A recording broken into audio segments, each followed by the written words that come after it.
रहस्यमयी जंगल का सच। रवि एक खोजी पत्रकार था जिसे अजीबोगरीब घटनाओं की सच्चाई उजागर करने का जुनून था। एक दिन उसे एक रहस्यमयी जंगल के बारे में पता चला जहां जाने वाले लोग कभी लौट कर नहीं आते थे। यह जंगल एक छोटे गांव के पास था और गांव वाले इसे भूतिया जंगल कहते थे। रवि को यह अफवाह मात्र लगी, लेकिन जब उसने गांव के बुजुर्गों से बात की तो उसे पता चला कि कुछ वर्षों से वहां जाने वाले शिकारी, लकड़हारे और पर्यटक गायब हो चुके थे। किसी ने उनकी लाश तक नहीं देखी। रवि ने जंगल की सच्चाई जानने की ठानी। एक कैमरा और टॉर्च लेकर वह रात के समय जंगल में दाखिल हुआ। शुरुआत में सब सामान्य लग रहा था, लेकिन जैसे जैसे वह अंदर बढ़ा, अजीब आवाजें सुनाई देने लगीं, जैसे कोई फुसफुसा रहा हो।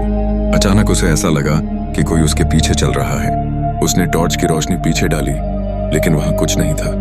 तभी एक ठंडी हवा का झोंका आया और उसके कैमरे की स्क्रीन अचानक बंद हो गई। अब वह डरने लगा था।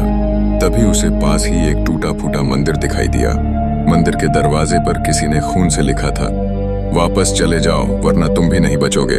रवि की सांसें तेज हो गईं। तभी उसे मंदिर के अंदर हलचल महसूस हुई। जैसे ही वह भीतर झांकने लगा, अचानक किसी ने पीछे से उसके कंधे पर हाथ रख दिया। वह चीख पड़ा और जब मुड़ा तो वहां कोई नहीं था। डर से कांपते हुए उसने तुरंत जंगल से बाहर भागने की कोशिश की, लेकिन रास्ता खो चुका था। तभी उसने महसूस किया कि कोई छायामान आकृति पेड़ों के पीछे पीछे चल रही थी। वह जितनी तेज दौड़ता, वह आकृति उतनी ही पास आती जाती। आखिरकार किसी तरह वह गांव तक पहुंचा।